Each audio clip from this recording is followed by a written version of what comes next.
Հազարավոր մարդկանց կյանքի փողեք լափել ու կերել։ Հանգստացի պարոն Մինասյան, նստեք տեղներդ լսեք։ Մի գնացեք, խոսալ գնալով չի ընդհանրապես։ Ուստեղ եկել ասում եք մենք չենք կարա խոսանք, չէ, չեք կարա խոսակ։ Ով եք դուք որ խոսակ ընդհանրապես Հայաստանի Հանրապետությունում կոռուպցիայից, մարդու իրավունքների խախտումներից, թալանից, կառավարումից, ով եք դուք ընդհանրապես։ Ձեր կառավարումը տեսանք, հեղափոխությունից հետո մի ամիս էլ չհասցրեցիք աշխատել։ Ձեր ապիկարությունը տեսանք, վարչապետը հրապարակային դες դուրս է շպրտել կառավարությունից, շպրտել է դուրս ձեզ կառավարությունից։ Այդ է մեր վերջնական եւ հստակ գնահատականը ձեր կառավարման ընդհանրապես եւ ձեր էությանը։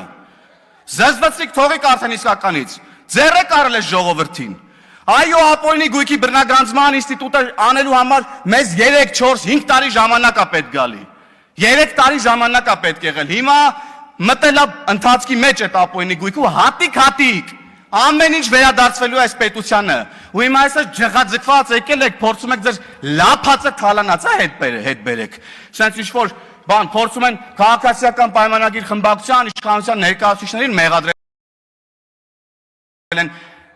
բոլոր կերած բաներում ինչ-որ իրանք են արել։ Ով եք դուք ընդհանրապես։ Այո, վարչապետը ասել է լավ արե էլի անելու։ Մենք էլ ենք անելու, ամբողջ ժողովրդի առաջ հրապարակային ձեր երեսը ցույց ենք տալու, ով եք դուք, ով եք եղել ընդհանրապես եւ ուր եք գնում։ Հերիք էլա բոլ եղավարդը։ Հայ քեզ բան, մի հատ էստեղ Լևոն Քոչարյանն է, գալիս է բան դեմքով մարդու իրավունքների պաշտպանի դեմքի արտահայտությամբ ելույթներ է ունենում։ Լևոն Քոչարյանը մարդու իրավունքների փոքրիկ իշխանն է, լավ ասաց գործընկերուհիս։ Տղա ջան, ասեցի, բոլոր այդ հարցերիդ պատասխանները կգնաս հորդ կհարցնես։ Ինքդ քո մեջ կվերլուծես ինչի ես եկես տեղ, ինչպես ես օգտագործվում եւ այլն, հետո նոր խոսանք մնացածի մասին։ Վերադառնալով մարդու իրավունքների առասարակ քննարկմանը, ընդդիմությունը ամեն մարդու հնարավոր բոլոր իրավունքները ասպատակում է ուղղակի։ Հիմա էլ ընկել են կրթվելու իրավունքի հետևից, նայեք, դաշնակները իրանց կոալիցիոն կառավարման ժամանակ օկուպացրել էին ամբողջ կրթական համակարգը, պատմության ֆակուլտետներ, դպրոցներ, պատմության գրքեր, որ թաքցնեին ժողովրդից իրենց իրական դեմքը, որ օրինակ իրանք Օսման դաշնակներ են, որ օրինակ հիմա իրանք Օսման դաշնակների հետնորդներն են, եկել են ստեղ ավարտին հասցնեն ըստ էության, ուրեմն Դավադիր, հələ հանգստացի դու մի հատ Թադևոս Ավետիսյան կամ Ավետիս Թադևոսյան, հանգստացեք ու իմ ելույթի ժամանակ ընդհանրապես տեղից խոսանք, չափերի մասին գնահատականը տվեք ձեր չափերը ցույց կտամ էսա ես քեզ։ Անցնելով առաջ։ Հնարավոր բոլոր իրավունքները ցած փորձում են ոտնահարեն։ Կրթվելուց խոսում ես, գալիս ասում են, խանգարեցես Թադևոս Ավետիսյանը միտքս կտրվեց։ Հա, օկուպացրել էին ողջ, ուրեմն կրթական ոլորտը, որ իրանց էս դավադիր, դավաճան դեմքը թաքցնեն ժողովրդից, որ դրա քողի տակ ուրեմն իրանց քաղաքական նպատակներ իրականացնեն, կրթեն սերունդ, որը չի գալու իրանց հետևից, որովհետև չգիտի իրանք ինչ են արել։ Մենք եկել ենք, ասում ենք իրանք ինչ են արել, պատմության դասագրքերում գրելու ենք հայ ժողովրդի պատմության բոլոր դրվագները, որին որ պետք է հայ ժողովուրդը ծանոթ լինի, որպեսզի մենք ելնենք ուրեմն իրական փաստերից եւ ապրենք եւ մեր ապագան կառուցենք իրողությունների վրա։ Իրական Հայաստան կառուցենք, այո, սիրելի գործընկերներ։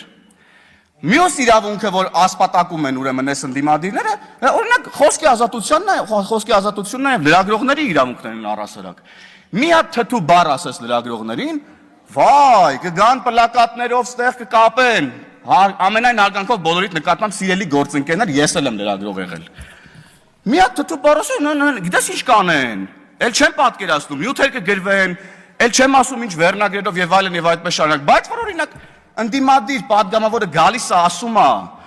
որ լավ լրագրող լինեիք, կներեք այս ժողովրդական խոսքից, լավ լրագրող լինեիք, դուք էլ 4 սատ տուն կունենայիք։ Այսինքն էս ինչ ես ասում։ Տիկին Թագուհի Թովմասյան, հարգելի լրագրողներ, դուք նորմալ եք ընկալում ես, հարցեր չունեք Թագուհի Թովմասյանին դուք ընդհանրապես, դուք լավ լրագրող չեք։ Ես կարծում եմ, որ դուք լավ լրագրող եք։ 3-4 հատ տուն ունեք Երևանի կենտրոնում, հա? Օրինակ Տիկին Խամոյանը ունի, բան չունի մյուս ընդդիմադիր նախկին լրագրողը ասելու Թագուհի Թովմասյանին։ Տիկին Թովմասյանը դից ծառայությունների դիմաց եք 3-4 հատ տուն առել Երևանի կենտրոնում, մի հատ էլ երեսով եք տալիս այն լրագրողներին, ովքեր 3-4 հատ տուն չունեն, այ քեզ բան։ Էսա ձեր պատկերացումն առհասարակ մարդկային փոխհարաբերությունների, աշխատանքային փոխհարաբերությունների, ձեր խմբագրության լրագրողները ձեր ստարուկներն են, հա? Լավ լրագրողներ են ձեր խմբագրության լրագրողները։ Մարդա 4 հատ տուն առել եք իրանց համար, նենց փող տվել եք իրանց, որ մարդա 4, այս ինչեր եք խոսում ընդհանրապես։ Եվ պարոն Եղոյանը շատ ճիշտ է ասում, լրագրողական լրատվամիջոցների հաշվետվություններ կան, հələ մի հատ հրապարակեք, տեսնենք այդ որտեղից ձեզ այդ գումարները։ Եվ ես պետական կառույցներին նաև կոչ եմ անում եւ պահանջում եմ բացել ուրեմն լրատվամիջոցների մասին օրենսդրությունն ու կարդալ եւ հասկանալ, որ եթե կան լրատվամիջոցներ, որոնք հաշվետվություն չեն ներկայացրել, նրանք կարող են նաև չհավատարմագրել այդ լրագրողներին։ Հարգելի պետական կառույցի համապատասխան բաժինների գործընկերներ, հետևեք օրենքի տառին եւ պահանջին, խնդրում եմ։ Եվ սիրելի լրատվամիջոցներ, մեր հանրությանը ասեք, ձեր եկամուտները որտեղից են, ինչ են եւ այլն եւ այդպես շարունակ։ Եվ առհասարակ ընդդիմությունը իր ամբողջ փողերը լցրել է լրատվական դաշտ, լրատվական դաշտը լցրել է լրատվության հետ կապ չունեցող մարդկանցով ու փակել է դուռը այն մարդկանց համար, ովքեր ուզում են գալ եւ զբաղվել ռեալ լրագրությամբ, օգուտ տան պետությանը, բուֆեր լինեն քաղաքացիների եւ իշխանության միջև։ Բան չունեք, բա հարգելի լրագրողներ, ես մասով ասելու ընդդիմադիր գործընկերներին, ովքեր ղեկավարում են մի շարք լրատվականներ, թե մենակ մեզ պետք է գաք ինչ որ sense խառը խաչաձև հարցեր տակ, երբ որ մի ամիտ մեկն ու մեկս մի ավել պակաս բարկասի կամ հղում կանի ձեր սիրելի տերտերների ասած բառերի վրա։ Մի հատ կարող է գաք էթիկայի հանձնաժողովի պահանջով մեզ դիմում գրեք, որ Թագուհի Թովմասյանի վերաբերյալ էթիկայի հանձնաժողով ստեղծվի, հա? Թե դրանից ավելի քիչ եք նեղվել։ Եվ կարծում եմ այստեղ էլ, այսինքն մարդկանց իմ ընկալում ընդդիմադիրները բոլոր լրագրողներին գերեվարել են առհասարակ եւ հիմա լրագրողներից ուղակի ձայն չենք լսում։ Նախ Եվ նաև Տիկին Մանասյան, դուք լուսաձայնային նռնակների հատուկ միջոցների մասին խոսեցիք, բայց ես ուզում եմ արձանագրել, թե ինչ է տեղի ունեցել Հայաստանի Հանրապետությունում բոլորիս համար։ Հարց նոյեմբերի 9-ն է նախ տեղի ունեցել։ Եվ նոյեմբերի 9-ից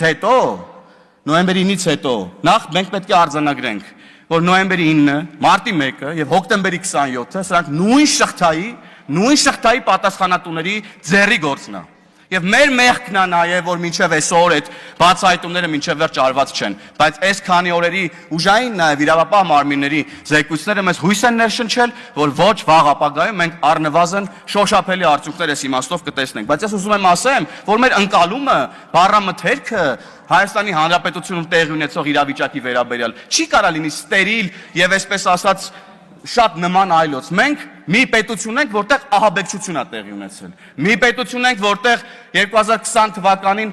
ահաբեկչություն է տեղի ունեցել։ Ես դա ահաբեկչություն եմ որակում, որտեղ նպատակը Արարատ Միրզոյանին սպանելը չէր, նպատակը բոլոր պետական պաշտոնյաների կյանքի վրա հարձակում իրականացնելն էր եւ սահմանադրական կարգը տապալելն էր, պետությունը լուծարելն էր։ Եվ հետևաբար, եւ մանավանդ, երբ որ մարդիկ հարձակվում են ազգային ժողովի շենքի վրա եւ կիրառվում է հատուկ միջոց, մեկն էլ վերցնում է, որ այդ հատուկ միջոցը հետ շպրտի իրավապահ մարմինների վրա, ովքեր հասարակական կարգ են պահպանում եւ վնասվածք է ստանում,